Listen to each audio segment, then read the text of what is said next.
በቃ ዘመኑ ምን እያደረገ ነው? እየተጠናቀቀ እያለቀ ነው ያለው። ስለዚህ ቁጭ ብለን እጃችንን አጣጥፈን ኢየሱስ ክርስቶስን ምን አንበለው? አንጠብቀው። ተነስተን ለተጠራንበት ዓላማ ምን እንበል? እንቁም። ቀረጥ ተብለናል። ቀረጥ ተብለ ድንብርብርብር ሲል ከዛ አየሁ ስምዖን አለው ነገስታቶች ቀረጥ የሚቀበሉት ከልጆቻቸው ነው ወይስ ከመጤ ነው ሲለው ከመጤ ነው አለው። በቃ እንደዛ ከሆነ ልጆቻቸው ነፃ ናቸው።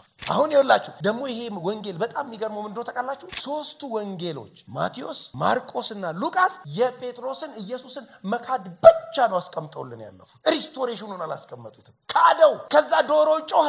ሶስቴ ትክደኛለህ እንዳለው ዶሮ ጮኸ። ሶስቴ ካደው። ከዛ ምርር ብሎ አለቀሰ ብለው ነው የቆሙት። ይሄ ግን መካዱንም አይናገርም። ዮሐንስ ግን ምን ሲታገኙታላችሁ? ሪስቶር ሲያደርገው። አረ በኢየሱስ ስም እንዲሆንላችሁ ታውቃላችሁ። ጳውሎስ እንዲያራክፎ እሳት ውስጥ የጣላት እባብ ማለት መላጥያ በምትባል ደሴት ላይ ደሴቱ ላይ የዛ የእባብ ዝርያ እስከዛሬ እንደሌለ ታውቃላችሁ። እኛ ዝም ብለን አራግፋለሁ እያልን እንትናለን እንጂ አራግፈንም አልተራገፈም ከኛ ላይ። እግዚአብሔር የሆነ ሐዘን ወደ ምን ይመራል ይላል? ወደ ንስሐ ይመራል። ይሄ አሁን ይሄ ሐዘን ኮምፕሊትሊ ኢየሱስን በቃ ተናዶበት አክሩፎበት ምናምን ጥሎ ምን ያወቀ ምናምን ብሎ የሚሄድበት ሳይሆን ከኢየሱስ ጋር የሚያጣብቀው ነው። ሪስቶሬሽን ማለት ይሄ።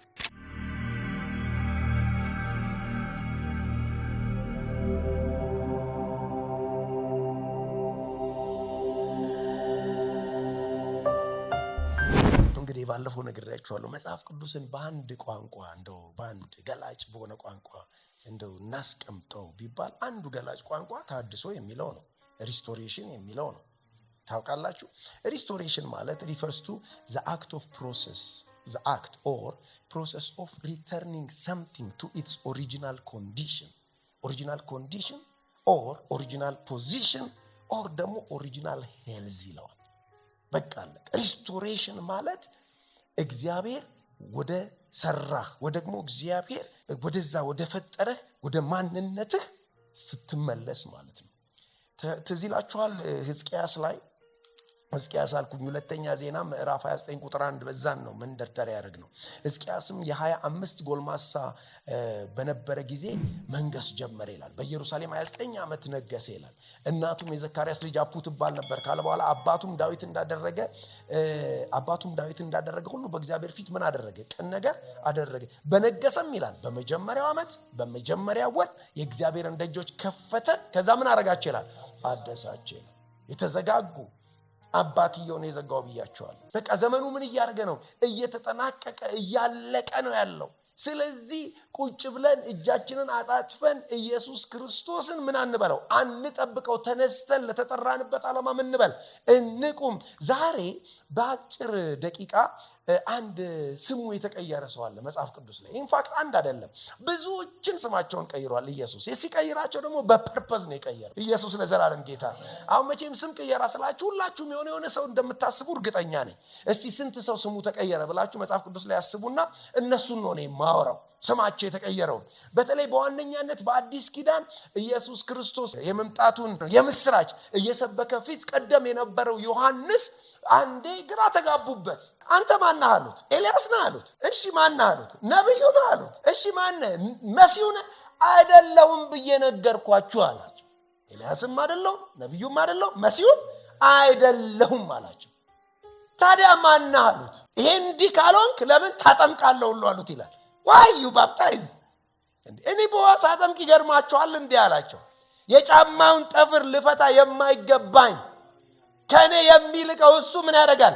ከኔ በኋላ እየመጣ ነው አለ። እንዴ ለምን ታጠምቃለህ ሲባል የሚመልስላቸው መልስ ነው የሚገርመኝ።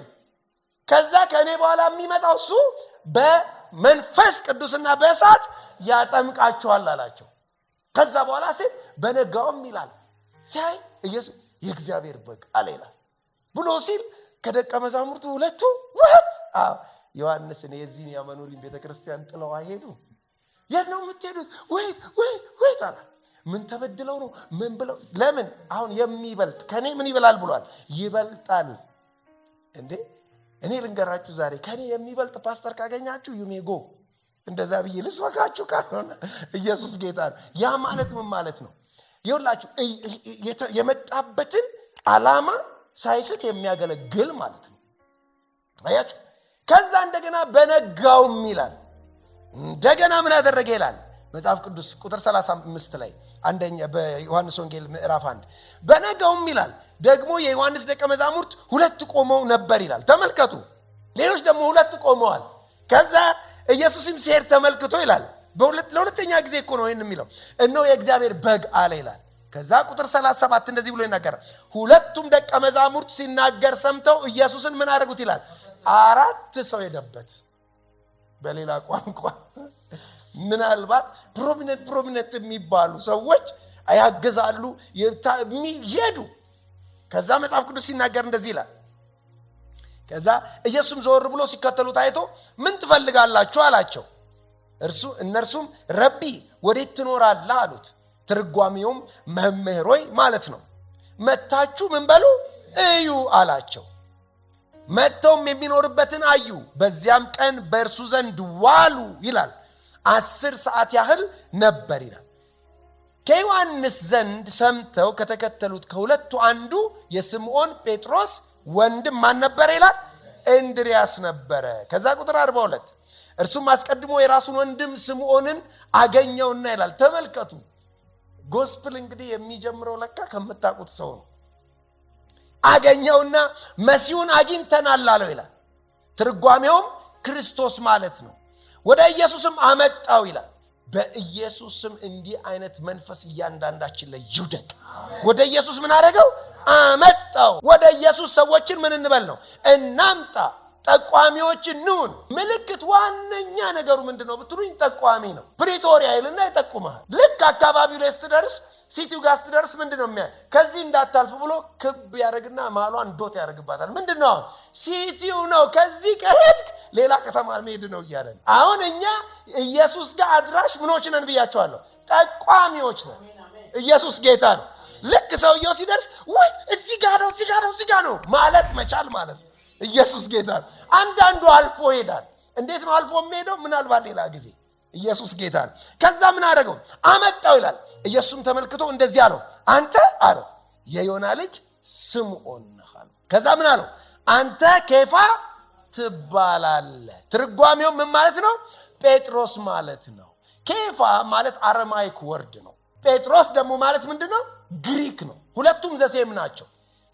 ኢየሱስ አሁን የመጀመሪያ ማንን ሲያገኝ ስምዖንን ሲያገኘው ስምዖን ማለት ምን ማለት ነው ታውቃላችሁ? ፔብል ወይ ደግሞ ጠጠር ማለት ነው። ወይ ደግሞ ምን ማለት ነው? ኮረት። ግን ኬፋ ሲለው ግን ጴጥሮስ ሲለው ምን አለው? አለት ነህ አለ። ኢየሱስ ለዘላለም ጌታ ነው። አይገርማችሁ? በቃ አለት ማለት እንግዲህ ይኸውላችሁ ተመልከቱ። ባህር ውቅያኖስ ምናምን ዷ እያደረገ የሚመጣው ምንድነው? አለት አይነቃነቅ። ወጀብ መጥቶ ቷ አይነቃነቅ። ኢየሱስ ለዘላለም ጌታ። አንድ ሰዓይ የዛሬ ስንት ዓመት አዋርድ የበላበት ማለት ነው። የስዕል ኤግዚቢሽኑ ላይ ብዙ ከስዕሎች መካከል አንድ ስዕል እንደ አብስትራክት የተሳለ ሰውን ብዙ ያልገባው ከዛ ግን ጥያቄ የቀረበበት አንድ ስዕል ነበር። ወይ ደግሞ ከስዕሎቹ አንዱ ተጠየቀ። ምንድነው የሳለው? ሁለት ትልልቅ አለቶች መካከል በጣም ትልቅ ንፋስ አለ፣ ወጀብ አለ። ወጀብ እንዲህ ተነስቷል። እንደገና ንፋስ በስዕል ሲሳል አይታችኋል። ስፒድ የሆነ ንፋስ አለ። ምን አለ እዛ ጋር ትንሽዬ ድንቢጥ በሁለት በተሰነጠቀ አለት መካከል ቁጭ ብላለች። ምንድነው አሉት። የዚች ድንቢጥ መጨረሻዋ ከዚህ አለት ስትወጣ ነው አለ። ለምን? ስልክ ስትወጣ መብረር አትችልም። ንፋስ አለ ይገላል። ወጀብ አለ ትሞት። አሁን ግን አለቱን ምን አድርገዋለች? መመሸጊያ አድርገዋለች። ታውቃላችሁ? ትዝ ይላችኋል ምሳሌ ላይ ሰለሞን እነዚህ 3 እንስሳዎች ይገርሙኛል ብሎ ያነሳቸው ሽኮኮ ምናምን ብሎ ያነሳቸው እነሱ እኮ አቅም የሌላቸው ደካማ ፍጡር ይላቸው። ግን ምንድነው መኖሪያቸው? አለት ነው። ኢየሱስ ጌታ ነው። ነቅነቅ አይሉ። ስለዚህ አሁን ጴጥሮስን ምን አለው? ወጀብ ቢመጣ ምን ቢመጣ ልትነቃነቅ የማትችል ደግሞ ይኸውላችሁ ኢየሱስ ክርስቶስ እኛ ሁሌ ነግሬያችኋለሁ። እኛ ለልጆቻችን ስም ስናወጣ ዊሽ ነው አይደለም? ዊሽ ቢሆንልን ብለን ነው በቃ ስም የምናወጣው። እግዚአብሔር ግን ስም ሲያወጣልን ዊሽ አይደለም፣ የማድረግ አቅም አለው። ኢየሱስ ለዘላለም ጌታ ነው። ጴጥሮስን ጴጥሮስ ሲለው በቃ ምንድነው? አለት ነው አለው። ምንድነው? አለት የማድረግ አቅም አለው። በቃ አለት አድርጎታል። የዛለት በቃ አለት አድርጎታል። ኢየሱስ ለዘላለም ጌታ ነው። አሁን ግን በጣም የሚገርማችሁ ኢየሱስ ክርስቶስ ማለት ነው አሁን ከሞት ተነስቷል። ከሞት ተነስቶ ባለበት በዛ ታይም ላይ የተፈጠረ ክስተቶች አሉ። ተነስቷል እየተባለ እየተነገራቸው ሐዋርያቶቹ ተበታትነዋል። የተለያየ ስራ ላይ ተሰማርተዋል። አሁንም ከተሰማሩት መካከል እዚሁ የዮሐንስ ወንጌል ሲነግረን ስንት ላይ 21 ላይ እንሄዳለን። 21ኛው ምዕራፍ ላይ ስንሄድ እንደዚህ ይላል፣ አሳ ላጠምድ እሄዳለሁ አላቸው። እነሱ ሌሎቹም ተከተሉት ይላል። ከምዕራፍ 21 ከቁጥር 1 እስከ 14 እናንተ አንብቡት። እኔ ከ15 ነው ፒክ ማድረገው። ከዛ ምን አደረገ ይላል፣ ልክ በጴጥሮስ መሪነት ሁሉም አሳ ሊያጠምዱ ሄዱ። ሲለፉ አላገኙ። ከዛ አሁን ምን አደረገ ይላል ኢየሱስ ቁጥር 15 ላይ ቁጥር 14 ከመድረሱ በፊት መጣና አንዳች የሚበላላችሁ አላቸው። የለንም አሉ። አሳ ማልያዝንም አሉ። እንደገና አሳውን አስጥሉ 153 ትልልቅ አሳ አስይዞ ተመልከቱ። ከዛ አስተናግዷቸው ምን አድርጎ አብልቶ አጠጥቶ ከዛ ቁጥር 15 ላይ እንደዚህ ይላል፣ ምሳ ከበሉ በኋላ ኢየሱስ ስምዖን ጴጥሮስን የዮና ልጅ ስምዖን ሆይ አለው። ማለት እንዴ ስሙን ቀይሮታል ጴጥሮስ ብሎ አይደለም። እዚህ ጋር ግን ስምዖን ብሎ አይጠራውም። you are old በኦልድ ማንነቱ አይጠራውም። ነግሬያቸዋለሁ እኮ ስምዖን አትባል ኬፋ ተባል ብሎ ነግሮት፣ አሁን ግን እዚህ ጋር ኢየሱስ ስምዖን አለው። በጣም ነው የሚገርመኝ። ከነዚህ ይልቅ ትወደኛለህን አለው። ዋይ ከስራ ይልቅ ወይ ደግሞ አብረው ካሉት ሐዋርያቶች ይዛቸው ከነጎድከው እነሱ ከሚወደኝ አብልጠ ትወደኛለህ ወይ ደግሞ እነሱን ከምትወደው በላይ እኔን ትወድ? ብዙ ተርጉሙት። አሁን ጌታ ሆይ እንድወድ አንተ ታውቃለህ አለው። አሁን ገብቶታል። ማ ተብሎ ነው የተጠራው? ስምዖን ተብሎ ነው የተጠራው።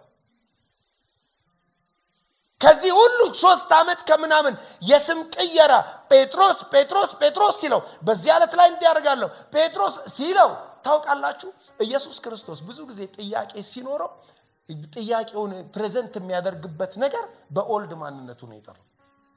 ትዝ ይላችኋል። ቀረጥ ተብለናል ድንብርብርብር ሲል ከዛ አየው ስምዖን አለው። ነገስታቶች ቀረጥ የሚቀበሉት ከልጆቻቸው ነው ወይስ ከመጤ ነው ሲለው ከመጤ ነው አለው። በቃ እንደዛ ከሆነ ልጆቻቸው ነፃ ናቸው። በቃ ለቂ ድንብርብርብር። በጣም የሚገርማችሁ ነገር ሌላም ቦታ ማርቆስ 14 ላይ ሄዳችሁ ስታዩ ማለት ነው ስምዖን ይለዋል። ጥያቄ አሁን እዚህ ጋር ስምዖን ከዛ ትወደኛለህ ሲለው ምን ማለቱ እንደሆነ ገብቶታል። ጌታ ሆይ አንተ እንደወድህ አንተ ታውቃለህ። አሁን ስለ ሪስቶሬሽን ነው የምናወራው። ስምዖን ሆኖ እንዳይቀር በተሰጠው ስያሜ እንዲቀጥል ተመልከቱ። አሁን ይኸውላችሁ ደግሞ ይሄ ወንጌል በጣም የሚገርመው ምን እንደሆነ ታውቃላችሁ? 3ቱ ወንጌሎች ማቴዎስ፣ ማርቆስና ሉቃስ የጴጥሮስን ኢየሱስን መካድ ብቻ ነው አስቀምጠውልን ያለፉት። ሪስቶሬሽኑን አላስቀመጡትም። ካደው። ከዛ ዶሮ ጮኸ። 3 ትክደኛለህ እንዳለው ዶሮ ጮኸ። 3 ካደው። ከዛ ምርር ብሎ አለቀሰ ብለው ነው የቆሙት። ይሄ ግን መካዱንም አይናገርም። ዮሐንስ ካደው የሚል እዚህ ዮሐንስ ወንጌል ላይ አታገኙም። ግን ምን ሲታገኙታላችሁ? ሪስቶር ሲያደርገው። አረ በኢየሱስ ስም እንዲሆንላችሁ። በቃ እግዚአብሔር ከሰጠን ስያሜ አንሰን የተገኘንበት አንተ ብርቱ ነህ ኃያል ነህ በቃ ምዳማንን እንደ አንድ ትመታለህ እየተባልክ አቅም በቃ አንተ እሱን ተማምኖ ነው የሚናገረው እንላለን ሁሉ ጊዜ። እሱን ተማምኖ ተናግሮ እኛ ግን እሱን ተማምኖ ተናግሯል ብለን የመቀበላችን አቅም ነው የሌለ። እኛን ተማምኖ እንደተናገረ አድርገን ነው የምንቆጥረው። በጣም የሚገርማችሁ እንጂ እዚህ ጋር ሲሰበክ በጣም ቀላል ነው። በእውነት ነው የምላችሁ። እግዚአብሔር እኮ እሱን ተማምኖ ነው ስለኔ የተናገረው እኔን የተናገረው ማለት በጣም ፍጹም የመለኝ ቀላል ነው። ግን ነገርየው ሲመጣ ለካ ቻሌንጅፉል። አሁን ፕሬሸሮች ምኖች ሲመጡ በስምዖን አይገለጥም። አላቀውም ይላል። ስምዖን ነው ኦልድ ማንነት አሮጌውን ማንነት ምን በሉ ነው የሚለው። ተመልከቱ። በኦልዱ ነው በቃ የሚንቀሳቀሰው። አዲስ ፍጥረት ነው ተብሎ በኦልድ ነው የሚንቀሳቀሰው። ኦልድ ሲያረጉ አይቼ ነው ይላል። ሲሄዱ አይቼ ነው ይላል። ሲሳደቡ ነው ይላል። ይሄው በቃ አለቀ። ሳውዝ አፍሪካ ነው ይላል። በእንዲህ ነው የሚመላለሰው። ስምዖን ማለት ያው ከዛ ትወደኛለህ አለው። በቃ አንተን የምታውቀው አለ። ምንን ያታክል ትላንትና ሁሉም ቢክድህ ብለዋታል እኮ። አሁን ደግሞ ከነዚህ ሁሉ አብለጠህ ትወደኛለህ አለ። he made him to confess አንተ ታውቃለህ ሲል ግልገሎቼን አሰማራ አለ። አይገርማችሁ? ደግሞ ሁለተኛ የዮና ልጅ ስምዖን ሆይ አለው። አንዴ ብቻ አይደለም፣ ሁለተኛም ስምዖን አለ። ትወደኛለህ አለ። do you love me? አሁን ጌታ ሆይ እንድወድህ አንተ ታውቃለህ አለ። ጠቦቶቼን ጠብቅ አለው። ሶስተኛ ጊዜ የዮና ልጅ ስምዖን ሆይ ትወደኛለህን አለው። ሶስተኛ ትወደኛለህን ስላለው ጴጥሮስ አዘነና ይላል። በቃ አሁን አዘነ። he got it ነው። አይገርማችሁ? ፐብሊክ ኮንፌሽን ነው እዚህ ጋር። ምሳ በልተዋል፣ አብልቶታል፣ አጥግቦታል። አንዳንድ ሰው እንደራበ መጥቶ ይነዘንዛል።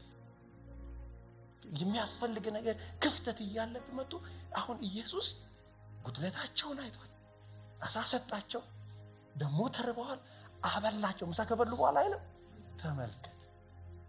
ልክ በቃ ምሳ አብልተ ተናገረኝ ከፈለክ። የኢየሱስ ፕሪንሲፕል አብልቶ ነው የሚናገረው። ምንም ሳታበላ በደረቁ በቃ ደውለ ፓስተር የት ነው ያለው እንዲህ ሰምቼ አትበል። በቃ ይሄን ሰብኬ ያለው አይደል? ኢየሱስ ለዘላለም ጌታ። አበላቸው፣ አጠጣ፣ አረጋጋቸው። ቤስት የሚባል ደግሞ የእግዚአብሔር ሰዎች ሲናገሩ አንዳንድ ኮሜንተሪ እንትን ሲል 153 አሳ ዝም ብሎ አልተጻፈም ይላል። በቃ በምድር ላይ የአሳ ዝርያ ሁሉ ማለት ነው ይላል። 153 አይነት የፊሽ ታይፕ ነው ያለው ይባላል። ግን እኔ ጉግል ሳደርግ አንዳንዱ 153 ይላል፣ ግን ከዛ በላይ እንደሆኑ የስፒሲሶቹ ይናገራል። however እኔ ግን ደስ ይለኛል ይሄ አገላለጽ። ሳይንቲስቶች አልደረሱበትም እንጂ በቃ ያለው 153 ነው። ሁሉንም አሳ ነው የሰጠው። ታውቃላችሁ ጳውሎስ እንዲያራክፎ እሳት ውስጥ የጣላት እባብ ማለት ነች። እዛ መላጥያ በምትባል ደሴት ላይ ነው አይደል? ደሴቱ ላይ የዛ የእባብ ዝርያ እስከዛሬ እንደሌለ ታውቃላችሁ? ሪሰርች ቴልስ። በጣም ነው የሚገርመው። እኛ ዝም ብለን አራግፋለሁ እያልን እንትናለን እንጂ አራግፈንም አልተራገፈም ከኛ ላይ። ገባችሁ? ጳውሎስ ግን አራግፎ የተቃጠለው እዛ ደሴት ላይ እስከዛሬ እኮ ነው ማለት የለም። እኔ ድህነትን አራግፌያለሁ እርድላለን። ከዛ በኋላ ስንወጣ እንትን የድህነት ሜንታሊቲ በቃ እንትን ያደረገ የቤት ክራዩ ምንድነው የልጆችም ደረሰ እንደገና በቃ አሁን ኢየሱስ ስምዖን እያለ አይጠራው አዘነ ይላል። በእውነት ነው የምላችሁ። በጴጥሮስ እግር ውስጥ እስቲ ራሳችሁን በቃ አይ ሚዘማርካል። በቃ እውነቴን ነው የምላችሁ። ይሄ ሐዘን ትዝ ይላችኋል። ሁለተኛ ቆሮንቶስ ላይ ጳውሎስ ሲናገር ደስ የሚለኛል አገላለጽ አለ። የእግዚአብሔር የሆነ ሐዘን ወደ ምን ይመራሃል ይላል? ወደ ንስሐ ይመራል። ይሄ ሐዘን ኮምፕሊትሊ ኢየሱስን በቃ ተናዶበት አክሩፎበት ምናምን ጥሎ ምን ያወቀ ምናምን ብሎ የሚሄድበት ሳይሆን ከኢየሱስ ጋር የሚያጣብቀው እንደው ሐዘን። አይገርማችሁ? ሪስቶሬሽን ማለት ይሄ ኢየሱስ ክርስቶስ እንደ የወንድሞች ከሳሽ ብሎ የጠራውን የአጋንንትን ስራ አይደለም እዚህ ጋር እየሰራ ያለው። ሺህ ጊዜ ሲያነሳብ አንድ ነገር ምን እያለ ነው? ካም ኦን ቦርድ ነው። አንዳንዴ 3 ጊዜ በሆነ ነገር ኢየሱስ ሲጠይቅህ it doesn't necessarily mean ሰይጣን ነው ማለት አይደለም። ሊከሰኝ ትላንት ንስሐ ገብቼበት ሊከሰኝ ትላለህ። በቃ እዛው ነው እያለ ነው። እዛው ነው ውጣ እያለ ነው። ካም እያለ ነው። ኢየሱስ ለዘላለም ጌታ። ከዛ ምን አለው? ትወደኛለህ አለው። ስላለው ጴጥሮስ አዘነና ጌታው ያለ አንተ ሁሉን ታውቃለህ። አሁን ይኸውላችሁ ተመልከቱ። ታውቃለህ ሲለው ነበር። አሁን ግን ምን ሁሉን የሚለውን ጨመረበት። ሁሉን ታውቃለህ አንተ። በቃ በአይኖቹ ፊት ነገር ሁሉ የተራቆተ የተገለጠ ምናምን ነው እንደ ዕብራውያን ጸሐፊ። በቃ አለቀ። ዋትካን ምን መሸሸግ እችላለሁ? በሁሉ ቦታ አለ። ሁሉን ታውቃለህ። ይሄ ነው እንግዲህ ይኸውላችሁ ኬፋ ጴጥሮስ ተብሎ የተለወጠለትን ስም ትቶ ለካስ እሱ በማን ነው እየተመላለሰ ያለው? በስምዖን። ጴጥሮስ ሲሉት አይሰማም። በሌላ አነጋገር አይሰማም። ጴጥሮስ ሲባል አይሰማም። በቃ አሁን እሱ ማን ነው? ስምዖን ነው። ለዚህ ነው ይኸውላችሁ ተመልከቱ። ማንም በክርስቶስ ቢሆን ምንድነው አለ? አዲስ ፍጥረት ነው። አሮጌው ነገር ምን ብሏል አለ? አለቀ። አሁን በአዲሱ ማንነታችን ይኸውላችሁ ሪስቶሬሽን ማለት ምን ማለት ነው? ትላንት የነበረ ግለት ቀንሶ ከነበረ ወደ ትላንትና ወደ ነበረው ግለት መምጣት ማለት ነው። ትዝ ይላችኋል አንደኛ ጢሞቴዎስ ነው አይደለም? ከዛ ምን አለ? አየውና ጳውሎስ ሲያየው ጢሞቴዎስ እየደካከመ ነው። አንተ ውስጥ አለው እሳት አለ አለው። ይሄንን እሳት አለ እጆቼን በመጫን ምን አደርገዋለሁ አለ? በቃ ሪስቶሬሽን በህይወት እንዲመጣ እደሳ እንደ ትላንቱ በቃ በእምነት እንድትቆም መጥቶ የሆነ አሁን ይኸውላችሁ በጣም የሚገርማችሁ ነገር ጴጥሮስ እዚህ ቦታ ላይ ከዛ እንደዛ ሲለው ከኢየሱስም በጎቼን አንተ ሁሉን ታውቃለህ እንድወዳ አንተ ታውቃለህ አለው። ኢየሱስም በጎቼን አሰማራ አለውና በቃ አለቀ። ይኸውላችሁ በዚህ ውስጥ ማለት ነው አንድ ነገር ልንገራችሁ። ሰውን ጌታን ማስቀበል ብቻ አይደለም። it is a 3-stage process ያሳያል። you have to feed them አይገርማችሁ? ልክ ማቴዎስ ላይ ያለውን ማለት ነው። እና እንደነገርኳችሁ ማለት ነው ኢየሱስ ጴጥሮስን ሲያገኘው ጴጥሮስ ሆኖ አላገኘው፣ ስምዖን ሆኖ ያገኘው። በጣም ይገርማችሁ። በቅድም ነግሬያችኋለሁ። እስቲ ስንት ሰው ትዝ ይላችኋል ብዬ ስል አብርሃም የተባለው አብርሃም ማለት በቃ ታላቅ አባት አይደል? ትልቅ አባት ግን ምን አደረገው ይላል? አብርሃም አለው ይላል። ቀየረው። የብዙዎች ሶራ ምን ልዕልት ወይ ደግሞ ፕሪንስ ነብት። አሁን ግን ሳራ አላት ይላል። ምን የብዙዎች እናት። ያዕቆብ ትዝ ይላችኋል? አታላይ አጭበርባሪ የተባለው ያዕቆብ ከዛ በኋላ ወደ ምን ተለወጠ? እስራኤል። አሁን እግዚአብሔር የሚፈልገው በማን ነው? በእስራኤል ነው የሚፈልገው። አብርሃም አይደለም የሚፈልገው፣ በአብርሃም ነው የሚፈልገው። ሳራንም በሶራ አይደለም በሳራ ነው የሚፈልጋት። ትዝ ይላችኋል? ሳኦልንም እኮ ወደ ምን ተለወጠ? ወደ ጳውሎስ። ተመልከቱ። አሁን ይኸውላችሁ የተለወጠ ያንን ነው ሰዎች ምን የምናደርገው አሁን ታድሶ ብዬ ስል ማለት ነው ፖዚሽን ወደ ቀደመው ፖዚሽናችን የጸሎት ፖዚሽን የአምልኮ ፖዚሽን የትህትና ሰው የመፈለግ የመዋደድ ኔሚት ያ የኔና የናንተ ፖዚሽን ነው። ወደዚህ ጉባኤ ከመግባቴ በፊት ትዝ ይላችኋል? ኢያሪኦስ ማለት ነው እየሰገደ ኢየሱስ እግር ጋር መጣ ይላል። ምንድነው? በቃ ልጄ ልትሞት ነው አለው። ብላቴናይቱ መሞቷ ነው ብሎ ሲል ከዛና አብሮት እየሄደ ያለ የሆነውን ታውቃላችሁ። ከቤቱ ሰዎች መጡ ይላል። አታጥክሙ አሉት። በቃ is gone is everything is በቃ ፋይል ክሎዝድ አሉት። ቻፕተሩ ተዘግቷል አሉት። ከዛ በኋላ እሱ ምንም አላለም፣ አልተናገረም ኢያሪኦስ። ግን ኢየሱስ ዞር አለና እመን ብቻ እንጂ ይሄን ቃል ብዙ ጊዜ ነግሬያችኋለሁ። እግዚአብሔር ለኔ ያስረዳኝ፣ መንፈስ ቅዱስ ለኔ ያሳየኝ ምን ማለት እንደሆነ ታውቃላችሁ? ቅድም ስትመጣ የሰገድክበትን ያንን ፖዚሽን ያዝ። ቅድም ስትመጣ ኔጋ ስትሰግድ ያድናታል ብለህ ሰገድክ፣ አዳኝነቴን መሰከርክ። አሁን ከኔጋ ነው አይደል ይሄድ ያለው ያ እዛ ፖዚሽን ላይ ሪስቶሪንግ ባክ ኢየሱስ ጌታ። ሪስቶሬሽን ማለት የትላንት የተነሳንበት የእምነት አቅም ነው። አሁን እንደ ድሮ እኮ አይደለም፣ ጉልበቴም ደክሟል እንላለን። እንደ ድሮ እድሜ እምነት ከእድሜ ጋር ከተያያዘ በእውነት ነው የምናችሁ እንደ ክርስቲያን የከሰረ የለም። ለምን የሆነ እድሜ ላይ እምነት የማይሰራ ከሆነ በቃ ወይ ደግሞ በቃ ጊዜ አልፎብሃል ማለት ነው፣ ያልፍብናል። የሆነ እድሜ ላይ እምነት የማይሰራ ከሆነ በቃ አለቀ። እስከ ተወሰነ ልክ አሁን ለምሳሌ የሆነ እድሜ ድረስ ነው አይደል የሆነ ነገር መሆን የምንችለው። አሁን ማንም ሰው እዚህ ካለ እግር ኳስ ተጫዋች ሊሆን እንደ ፕሮፌሽናል ቢል ማንም አይሆንም። ልንገራችሁ፣ አትጸልዩበትም ስለማትሆኑ። ለምን አሁን ያኛውን ቴሪቶሪ መግባት አንችልም። ዝም ብለህ በቲቪ እያጨበጨብክ ብትኖር ይሻላል። አለቀ። እማትደርስበት ነገር ላይ ከምሬ እኮ ነው የምላችሁ። አንዳንዱ እኮ ምናልባት ሻባክ ገብቶ ይጸልያል። እግዚአብሔር ወይ በጣም ፕሮፌሽናል እግር ኳስ ተጫዋች ዓለም ራሱ በቃ 20 ምናምን ከሞላ በኋላ አትወስድም። እስከ 20 ምናምን ካልወሰደች እንዴት ትወስዳለች? you are rejected already